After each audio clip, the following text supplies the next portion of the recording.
A Secretaria Municipal de Cultura de São Paulo, através do PROMAC, Programa Municipal de Apoio a Projetos Culturais, a Sim Prop and Tech e o Shopping Cidade São Paulo apresentam Conversas Artísticas.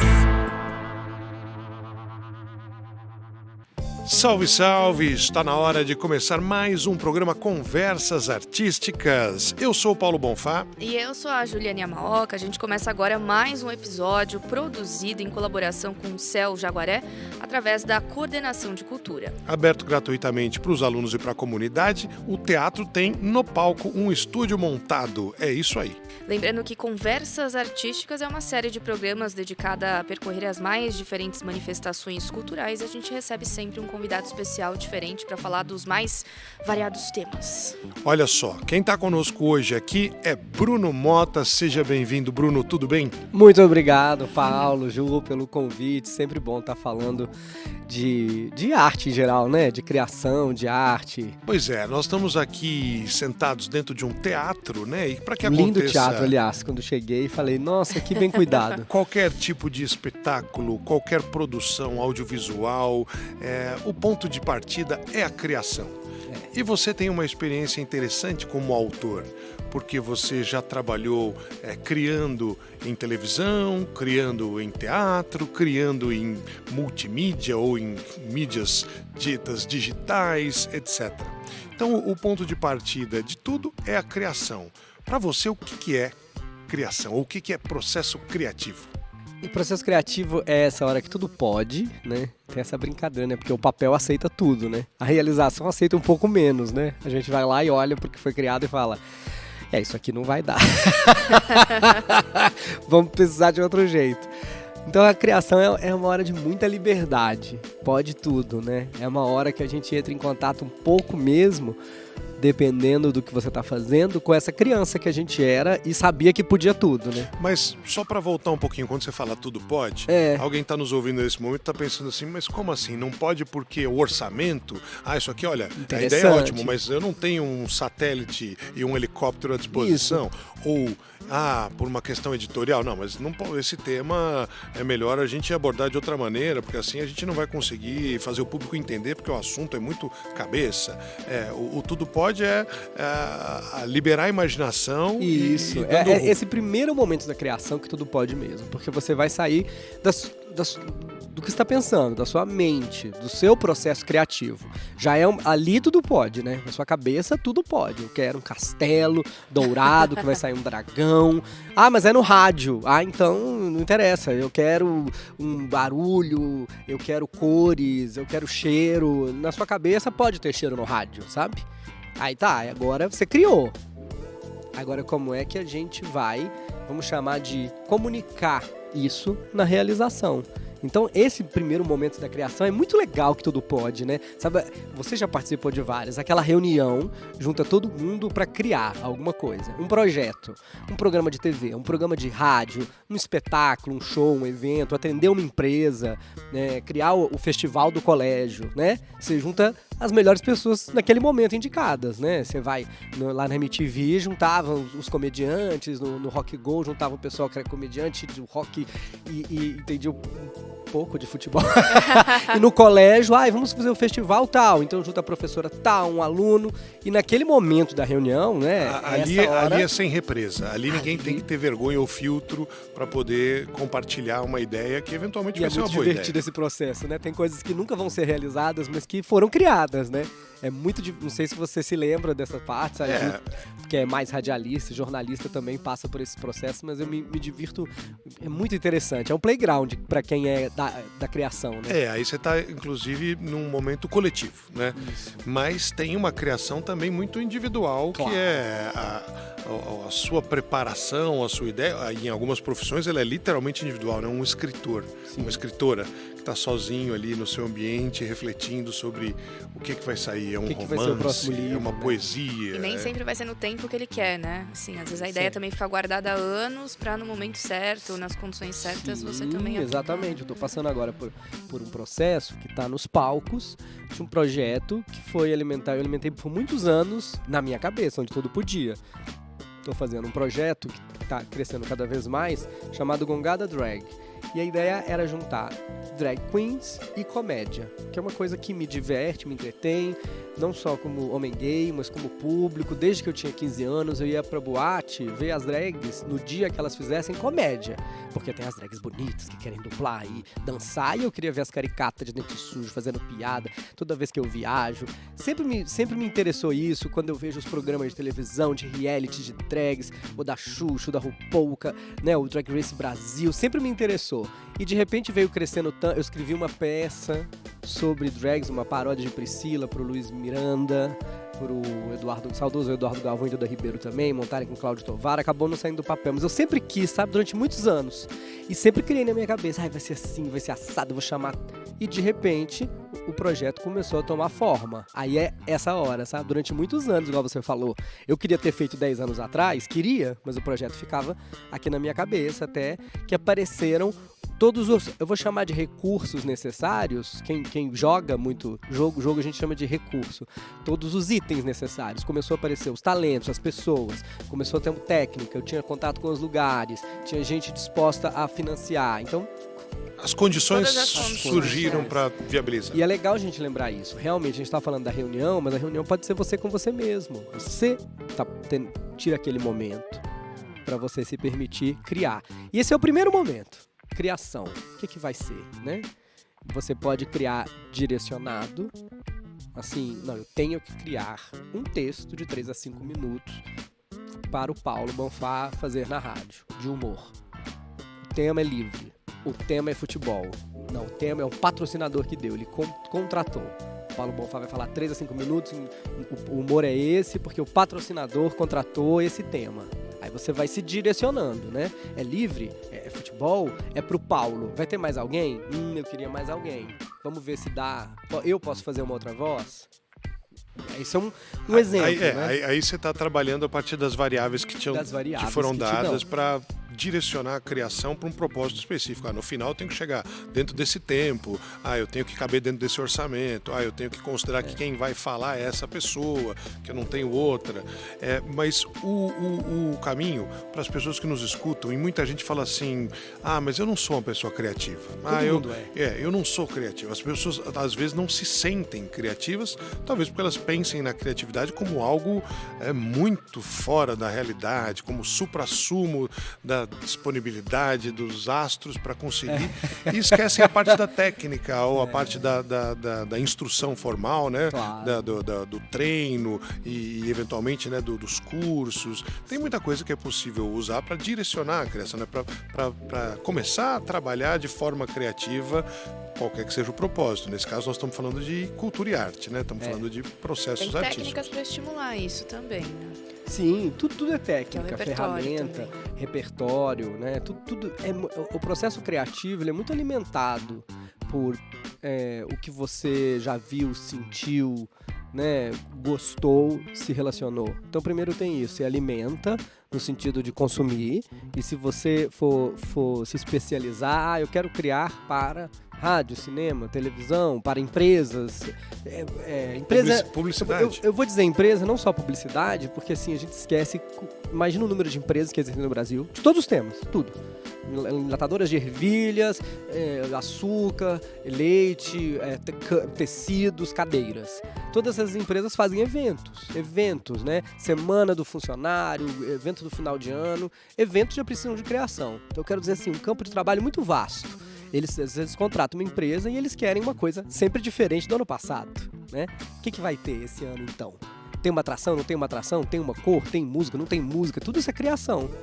E é campo de trabalho para artistas também, campo de trabalho porque tem que ter uma artistas. banda para tocar, ou porque vai ter alguém dançando, ou porque comediante, vai ter um show de mágica, vai ter um comediante, vai ter um monte de possíveis sketch, intervenções. Uma cena.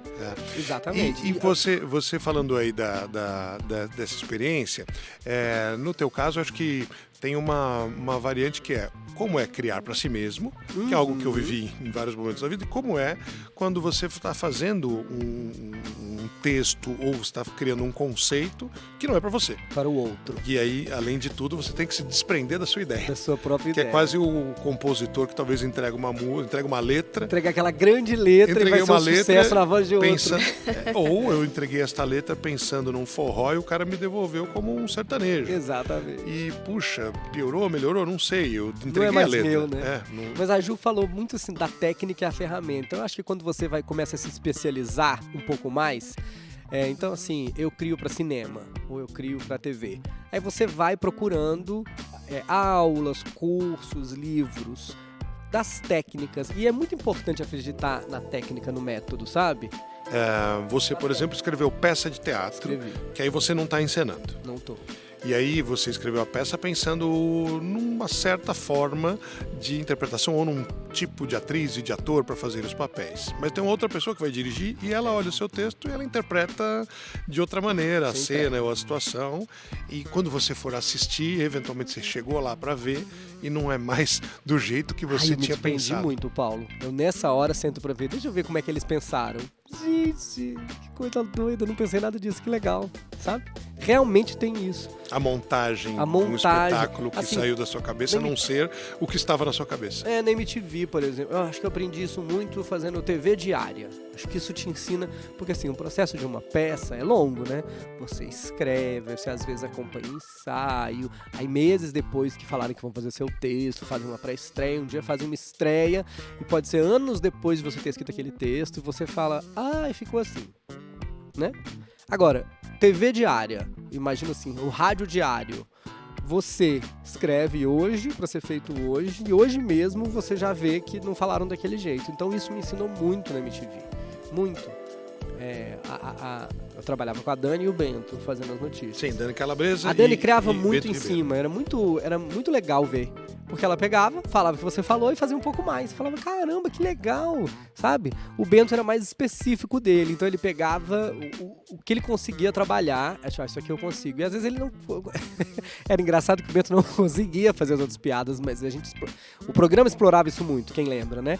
E aí eu também aprendi a falar, tá bom, isso não é meu, eu tô aqui, recebo meu salário para escrever e entregar para eles, e eles também estão tentando fazer o melhor, e isso é o que eles acham que é mais divertido fazer, e a direção entrava, e a edição colocava um negocinho. Mas aí tem o teu trabalho autoral, aí você vai e escreve seu solo de stand-up comedy para fazer num teatro. Mas aí se não ficar do jeito que eu quero... Então, Juliana, essa é talvez a atividade mais complexa de um indivíduo sozinho, porque ele tem que pensar que ele vai estar em pé com um microfone, sem nenhum outro recurso cênico, não vai ter fumaça no palco, não tem um cenário, talento, ele não contracena né? com ninguém, ele não vai ficar sapateando, em tese ele não vai tocar música. Não tem outros recursos, né? Não. Então ele, a plateia e as ideias dele colocadas através do microfone, né?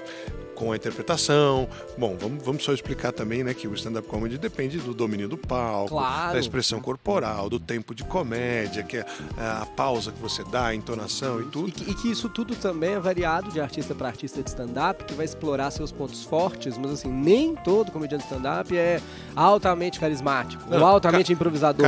Cada um explora o seu. Carisma talvez aqui do Conversas Artísticas, o único item que as pessoas têm que entender sempre ao ouvirem falar que esse você não aprende. Não. Você não ensina. E tanto faz. Pode ser tem um cantor mais carismático, uma atriz mais carismática, um comediante, assim como tem um parente, um primo que é mais carismático do que os demais da família. Mas tem comediante stand-up que fala, vou investir tudo então na inteligência, no texto, no primor da ferramenta. Na oratória. Na oratória. Vou ser o mais rápido, vou criar um outro jeito de me comportar e caminhar no palco, e toda hora eu dou uma tropeçada de propósito, e as pessoas acham que aquilo lá eu tô fazendo sem querer.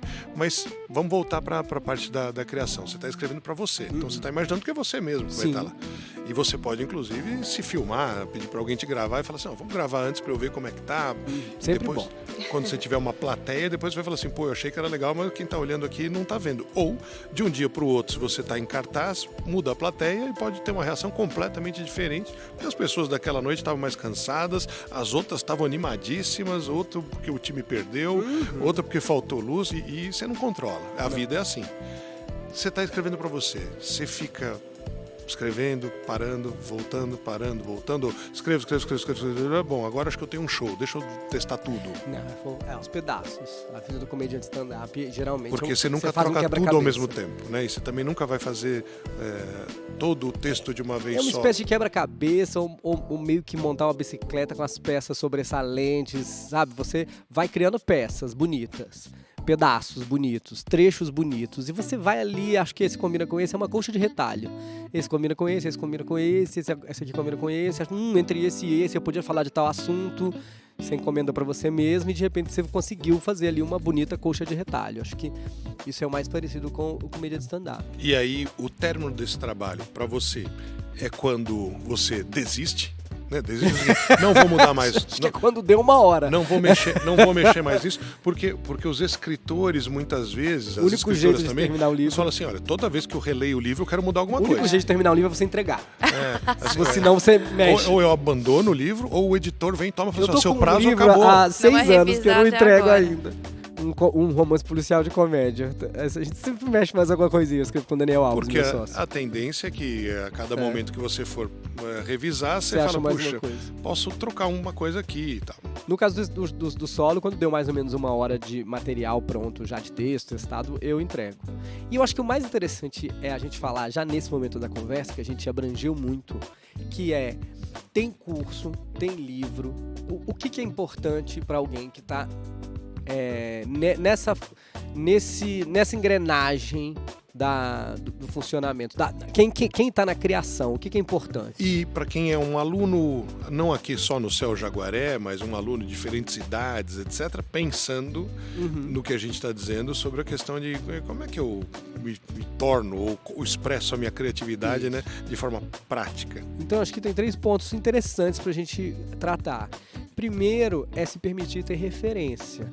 Referência é ser consumidor daquilo que você está criando. Se você já tiver uma decisão, eu estou criando mais para eventos, ou cinema, ou teatro, assistir muito cinema, teatro e outras artes, porque é sempre interessante você ver, isso vai alimentar a sua cabeça com ideias, caminhos e até soluções. Como é que eu faço, quando... Vamos chamar isso de referências. Isso. A pessoa ter referências. Até para saber o que ela não gosta.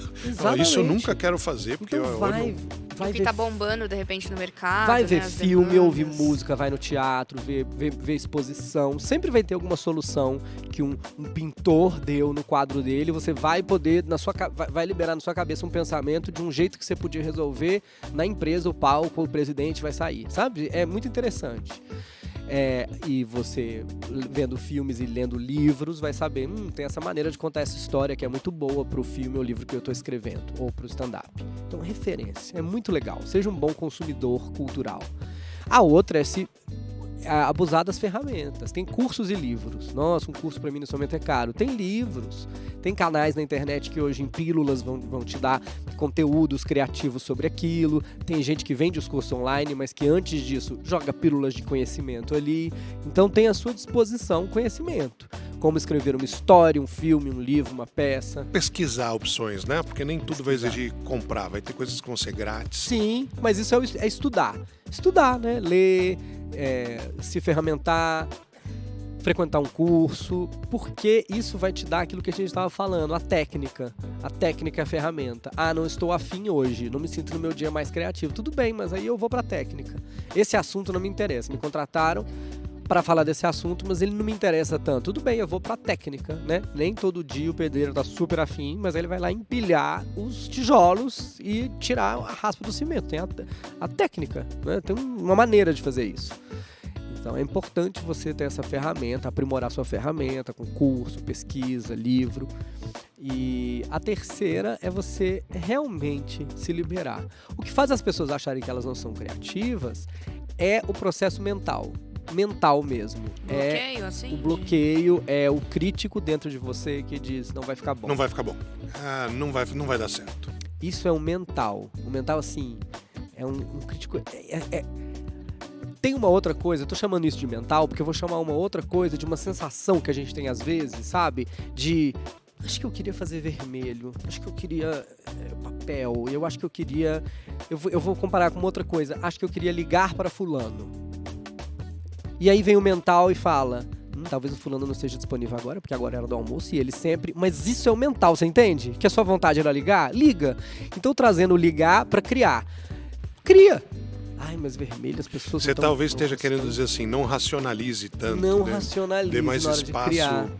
Mais espaço para fluir aí o pensamento sem pré-conceitos, ou sem pré-conceber o que pode ser o passo seguinte, né, antes que ele aconteça, de fato. Porque o passo seguinte, que é o da realização, que tudo bem, pode ser você mesmo. Aí você vai falar, bom, um castelo com um dragão, eu não tenho orçamento. Mas e se eu apagar a luz? Vamos supor que é um espetáculo. Se eu apagar a luz e narrar. Imagine um lindo castelo com um dragão. Pronto. Cabeça das pessoas tem um castelo com um dragão.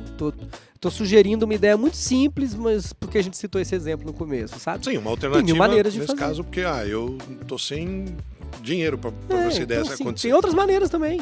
Mas esse processo é o da realização, não é o da criação, entende?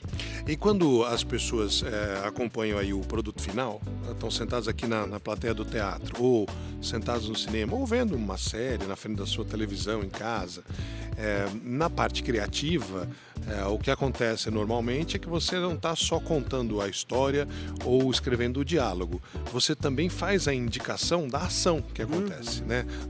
Da cena que você, quando cria, gostaria que fosse o padrão, para que o diretor que vai dirigir entenda, para que o produtor que precisa reunir os elementos tal entenda. Então você talvez vá dizer, Juliana, senta numa cadeira branca e fala com Bruno, que está em outra cadeira branca, sobre Paulo, que está numa cadeira preta. Puxa, tem que ter 2 cadeiras brancas com uma cadeira preta ali nesse momento. E ela tá falando com o Bruno, e o Paulo tá lá junto, mas ele não tá na conversa. Então o cara vai falar, puxa, precisamos filmar essa cena.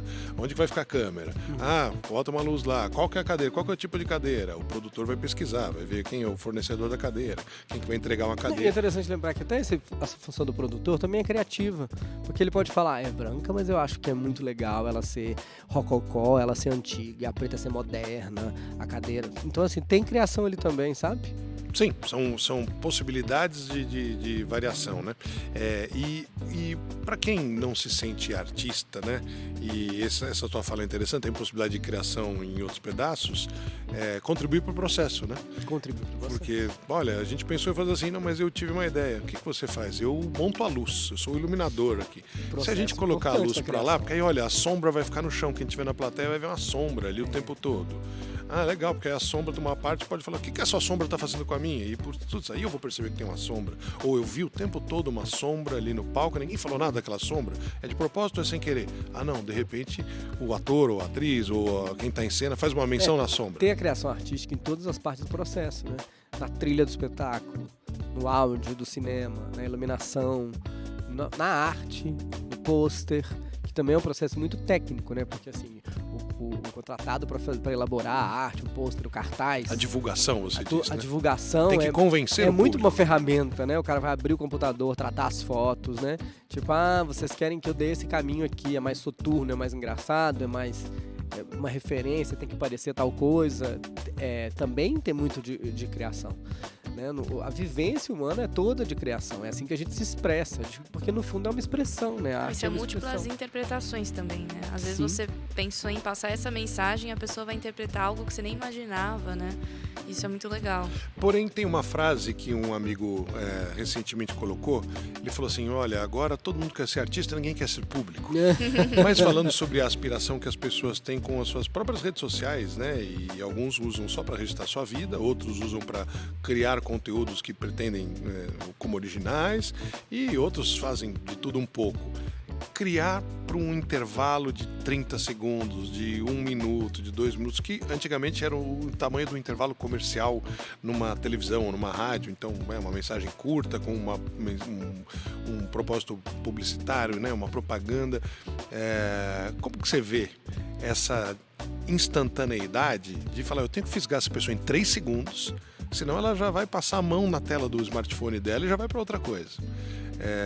Você acha que isso é viável no longo prazo? criadores de conteúdo de poucos segundos que de repente vai virar uma coisa instantânea. Quer dizer, ele se desfaz sozinho, depois que você olhou para ele já sumiu. Porque senão não dá tempo de conquistar sua atenção. Eu acho que tem uma viabilidade porque quando eu consumo, eu vejo que a todo momento tem novos criadores de conteúdo digital, por exemplo, com novas ideias engraçados, divertidos, o que me prendem a atenção, o que me informam.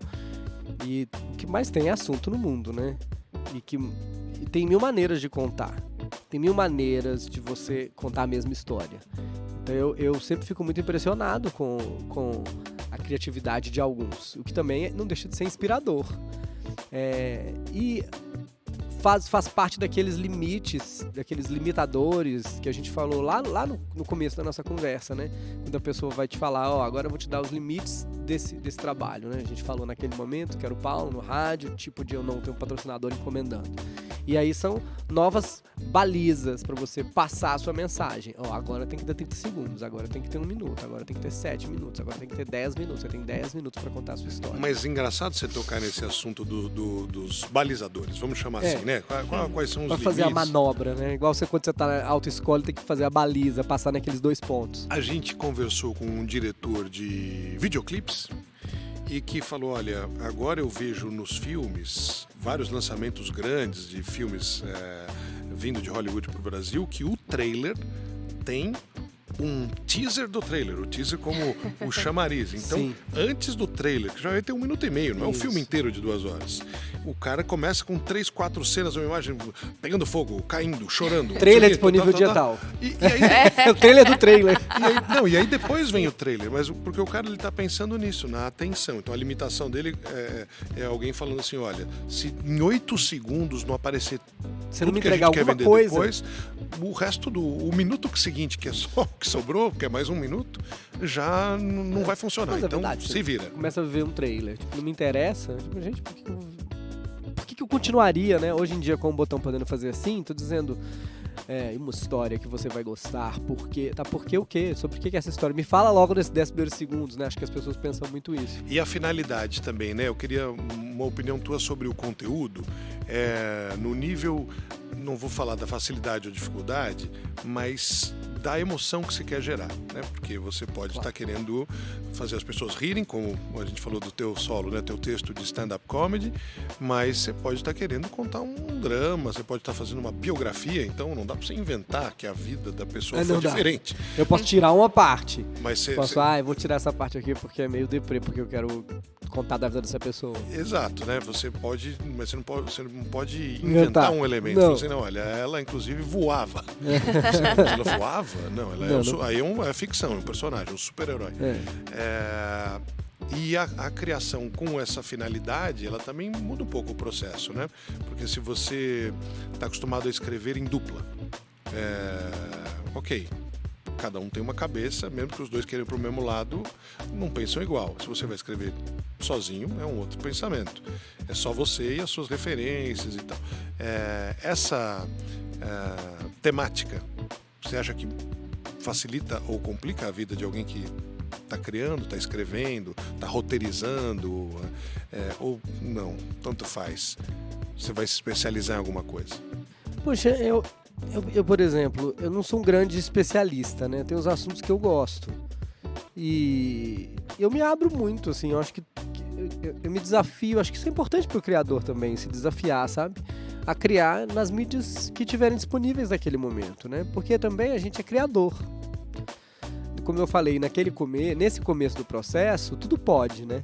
Depois vai vir alguém me dizer, é pra ter 2 horas, é pra ter 30 segundos. É pra rádio, é pra digital, é pra vai ter um padrão de qualquer Não, forma. mas eu acho que eu me expressei mal, Juliana, desculpa. Era no sentido de, puxa, um cara que consegue escrever comédias, Sim, vai conseguir mas fazer chorar. Aí eu ia chegar aí, assim, então eu sou um criador. E às vezes já me chegou também essa demanda. Preciso de uma emoçãozinha aqui, preciso de fazer uma coisa emocionante. Você consegue contar essa história agora como drama? Né? A gente... É claro que como um médico você se especializa, mas ele também...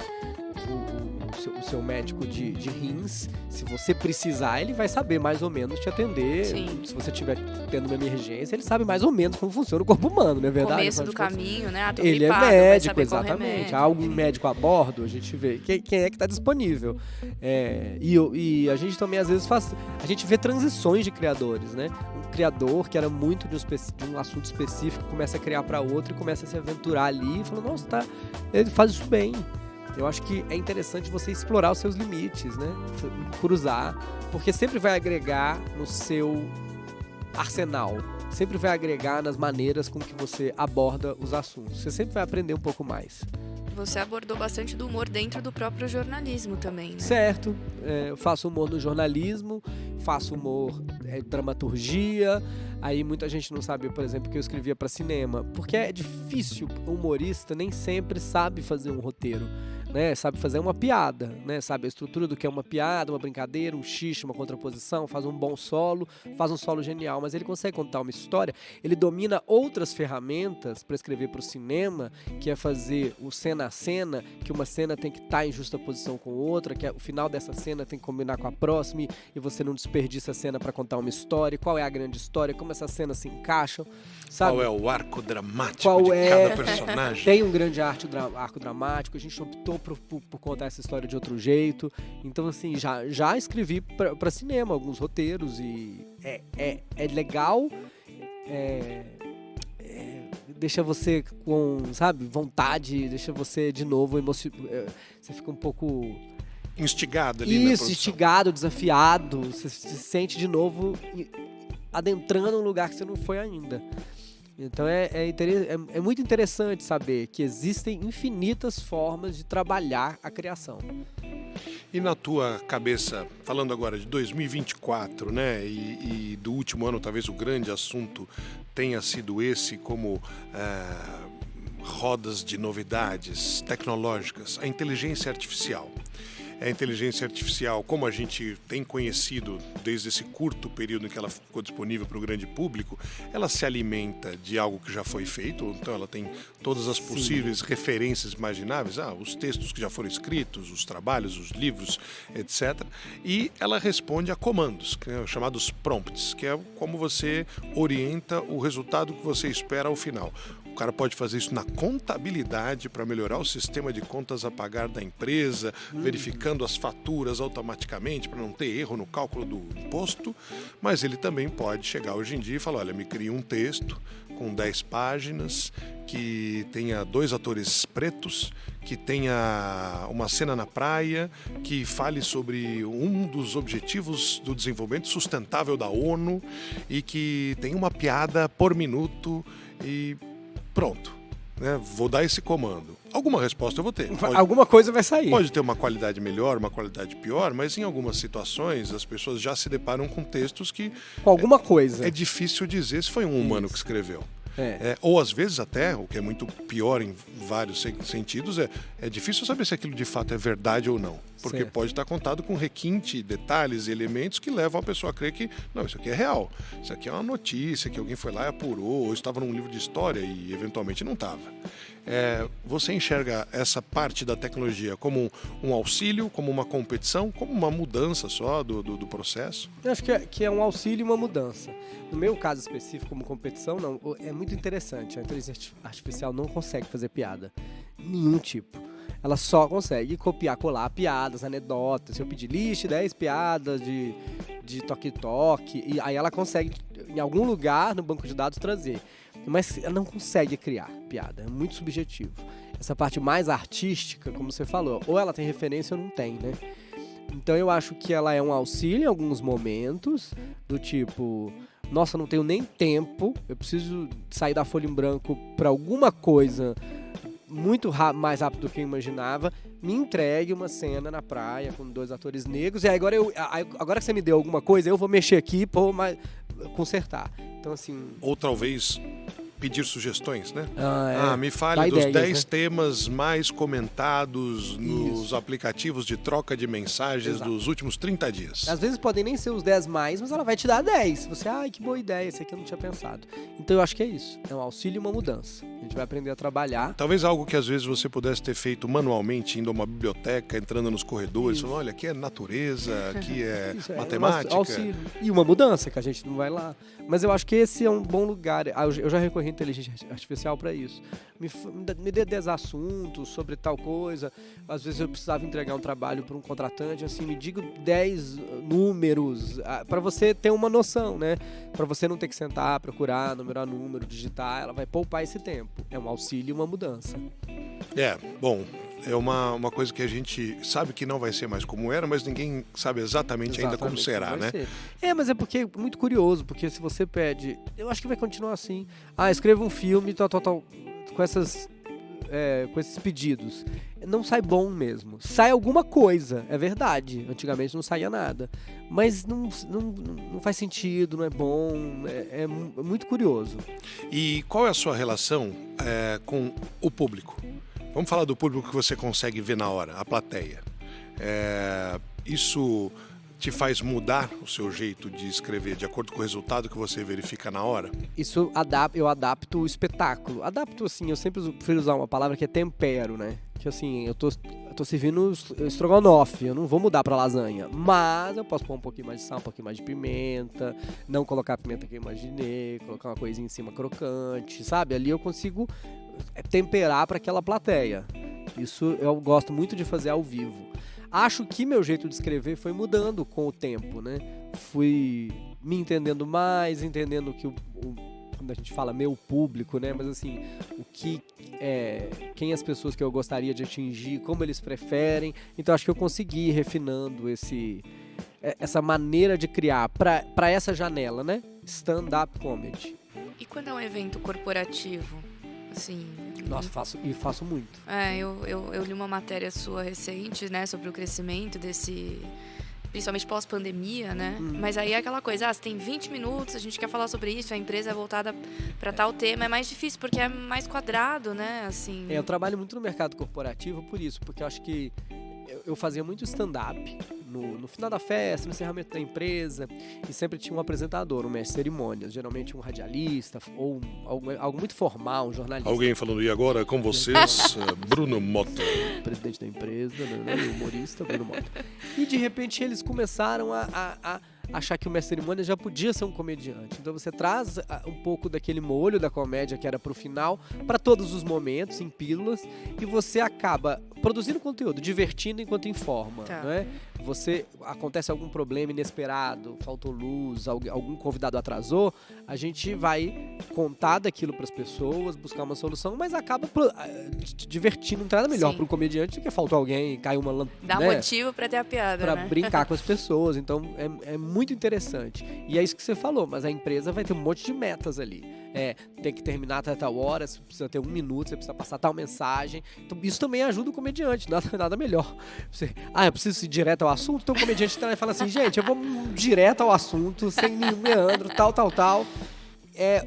O comediante ele tem licenças poéticas, cômicas, não poéticas, para trabalhar aquelas mensagens de outra forma. Então as empresas têm recorrido, eu tenho sentido, tenho sido muito mais contratado, e justamente para lidar com essas questões que você está falando, porque eu também, como eu crio há muito tempo, também vindo do improviso, de várias técnicas, às vezes me pedem para criar naquele instante mesmo. Eu preciso que você, em 1 minuto, resolva o próximo problema de 20 minutos.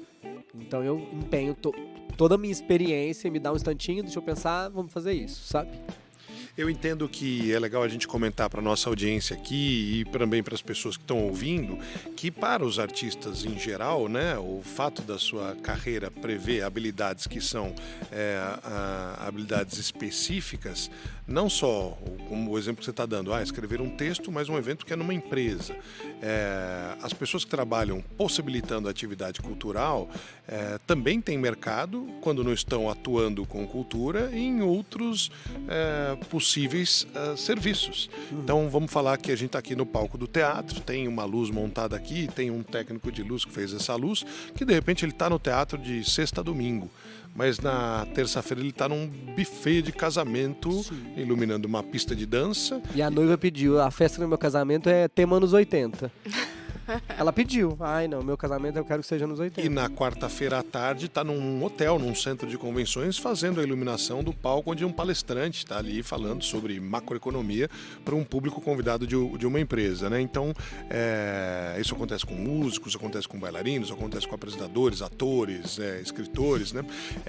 E é muito legal porque as pessoas às vezes falam, tá, mas aí eu vou estudar, vou ouvir o que o Bruno Mota falou lá no programa, fui ver um monte de coisa, tudo, mas cadê o meu mercado? Muitas vezes o seu mercado vai começar por outro lado, né? E se você não se vê ou não pensa em ter um microfone na mão, em estar na frente das câmeras, em estar sobre o palco, você pode continuar trabalhando com cultura, mas em outras atividades que são imprescindíveis, senão não teria o filme se não tiver o cara que carregou, montou o equipamento, desmontou o set, o que fez a alimentação, a galera do transporte, quem organizou a segurança e por aí vai, né?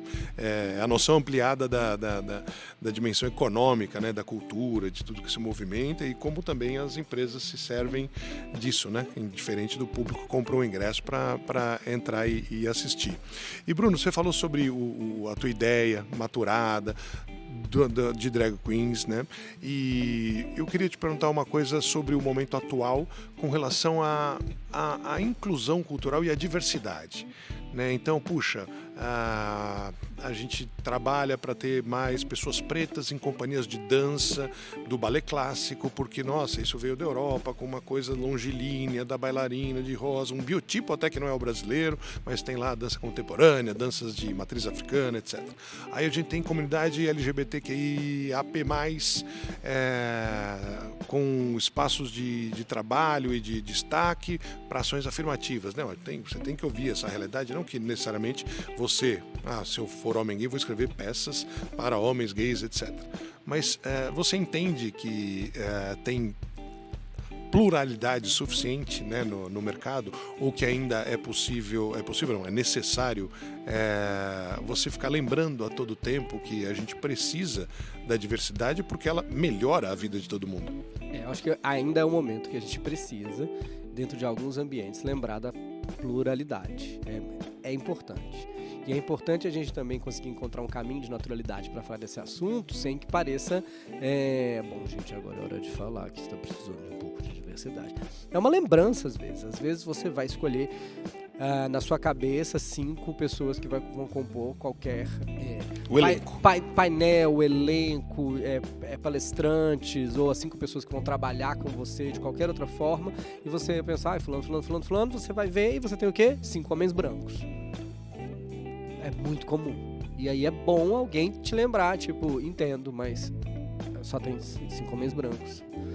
Tô falando 5 homens brancos porque a maioria dos casos acontece isso. Né? E é o estereótipo do que a sociedade vive. Então, assim, vamos convidar também uma mulher negra, alguém com uma sexualidade diferente, até pra gente ter estímulos diferentes, conversas diferentes. É isso que eu quis dizer com o resultado, né, positivo, porque aí a diversidade ela te agrega outros pontos de vista. Isso, agrega ponto de vista, agrega vivência para solucionar aqueles problemas, e dá credibilidade, agrega identificação também com o público. E as pessoas, e mais do que identificação, visibilidade, porque a gente existe. Eu tô falando em nome de uma diversidade, e eu nem sou tão diverso assim, eu sou um homem branco gay. Mas existe muita diversidade. Quantos cadeirantes a gente tem na plateia, as pessoas de todas as sexualidades, origens, ancestralidades. Então é muito importante a gente lembrar, traz muita solução, é muito importante, e às vezes também a gente conseguir uma naturalidade para falar disso, para a gente conseguir falar com os nossos pares e conseguir lembrá-los, tipo, vamos trazer um pouco mais de diversidade aqui. Eu acho que é importante, não ser só um discurso. E agora, você falou, depois de tanto tempo, você acha que também esse momento que a gente vive é o momento que tornou viável você tirar do papel um projeto com drag queens, por exemplo, que talvez antes não entrassem em outros ambientes de teatro, de apresentação, por serem descriminalizados? Acho que mudou o Aliás, mundo, discriminados, perdão. Mas eu acho que assim mudou o consumo, mudou o olhar, a gente tem à disposição mais talentos, porque outros projetos vieram antes de mim e possibilitaram, também é importante reconhecer isso, que outros vieram antes de nós e possibilitaram esse trabalho. Eu tô dizendo isso porque, vamos escolher as 5 pessoas, mas é que uma mulher negra não teve as mesmas oportunidades antes, então ela não está tão capacitada quanto este quinto homem branco. Sim, mas a gente agora vai dar oportunidade para ela, porque ela futuramente vai estar capacitada e vai capacitar outras mulheres negras, e elas todas estarão na altura, porque a gente também está falando de oportunidades. Então a gente também tem que entender que às vezes nós somos o projeto que veio antes de um outro, que terá 5 mulheres negras, não porque elas são mulheres negras, mas porque elas são inteiramente capazes. Entende? A gente tem que ter um pouco de entendimento, de noção do nosso espaço, de que essas oportunidades não eram dadas antes, mas nós podemos começar. A gente pode começar aqui, na criação. A gente está falando de criação também, e lembrar que na nossa criação também pode ter, sabe? Este papel será desempenhado por um indígena, aqui eu gostaria de uma pessoa de outra etnia, né? Eu quero um outro canto. Quando entrar uma música, vamos buscar uma música também dos nossos ancestrais, indígenas ou de um outro continente. Vamos trazer um pouco mais isso nas cores, no cenário. Isso é muito importante. Já vai no ponto de partida aí, vai no ponto de partida e lembrar que a gente também está plantando sementes para o futuro. E aí chegamos ao ponto final, Juliana. Toda a criatividade de uma conversa artística com o nosso Bruno Malta. Obrigada pela presença, por ter vindo aqui no Céu, Jaguaré. Valeu por mais uma edição também, meu amigo Paulo Bonfá. Muito obrigado, Paulo. Eu adoro conversar desse assunto. É muito importante a gente falar e ser ouvido e inspirar as pessoas que estão do outro lado. É isso mesmo. E vocês que nos ouviram, até o próximo programa, então. Tchau, tchau. Apresentação: Secretaria Municipal de Cultura de São Paulo, através do PROMAC, Programa Municipal de Apoio a Projetos Culturais, Sim Prop and Tech e Shopping Cidade São Paulo. Você ouviu Conversas Artísticas.